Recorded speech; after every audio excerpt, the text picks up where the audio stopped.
Hey everybody, I'm Trish Witkowski from Fold-tastic and welcome to That's Fold-tastic for Design TV. In this episode, we're going to be talking about high-impact folding trick number 3, asymmetry. It's actually one of my absolute favorite high-impact folding tricks.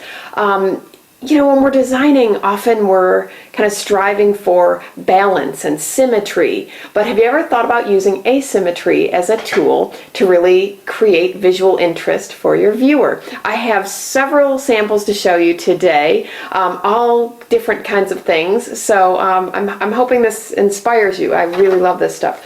So this is a neat piece by CJ Graphics in Toronto. And this uses asymmetry as a technique for an invitation for an event. And at a glance, it really looks kind of like a postcard.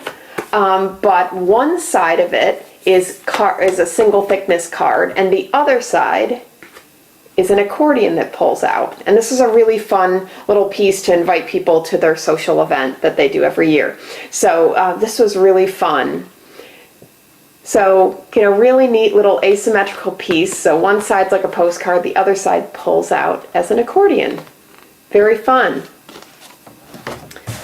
This piece is called an asymmetrical triple parallel. It's 3 parallel folds, and it's kind of a different take on what would normally be kind of a double parallel, which is like in half and in half. This is a standard double parallel fold, which is in half and then in half again. I think we've all seen these many times before. Well, this piece kind of changes the placement of the folds so that it's asymmetrical. So we've actually got 3 parallel folds, but in shifting the placement of that third parallel fold, we're able to create this little kind of pull-out sidebar panel, which is pretty neat.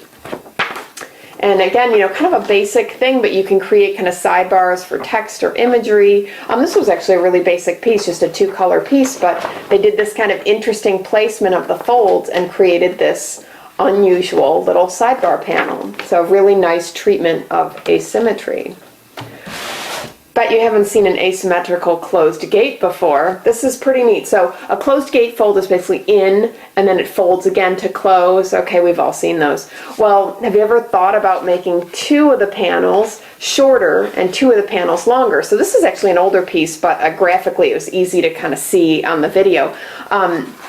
This has the first 2 panels, the cover and the first fold-in panel on the left, are shorter, and then this fold-in panel and the back cover are longer, and what that creates is like a step on the cover. So you could imagine kind of different types of treatments or text up the side. You could do some interesting things and then get that nice gatefold on the interior. So a lot of times those nice kind of stepping effects can be really interesting for people and create areas of interest. So I like that technique. And again, just a shift in placement of the folds.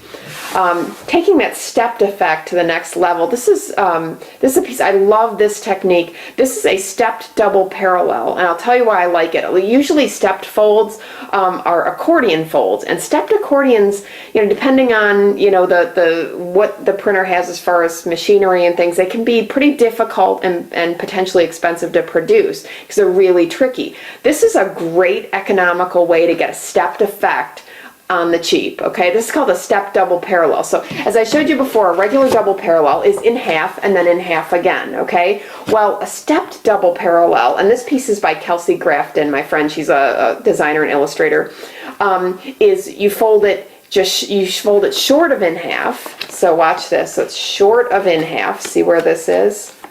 And then the cover folds short. So what happens is she did a really nice oblong format and got these really long steps. You could do a vertical format, you could do shorter steps, longer steps. You really can just play with the placement of the parallel folds, but it's just 2 parallel folds.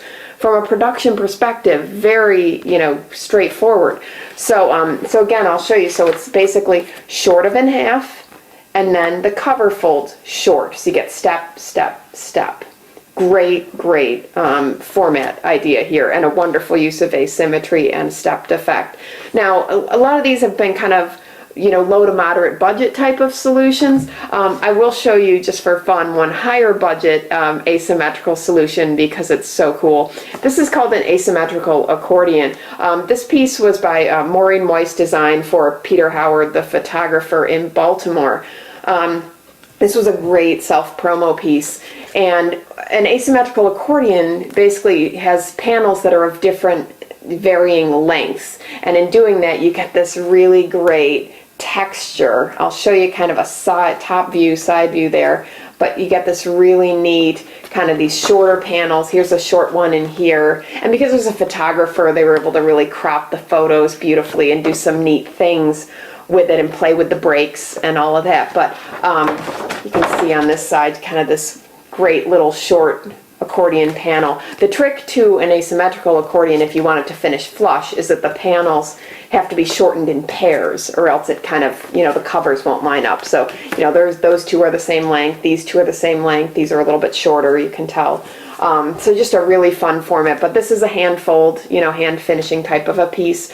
But, for the right project, the right audience, right budget, it's outstanding. So again, kind of your high budget side of asymmetry down to your lower sides of asymmetry. So there's something for every budget. So start to think about using asymmetry in different ways on your next projects. So that is high impact folding trick number 3, asymmetry.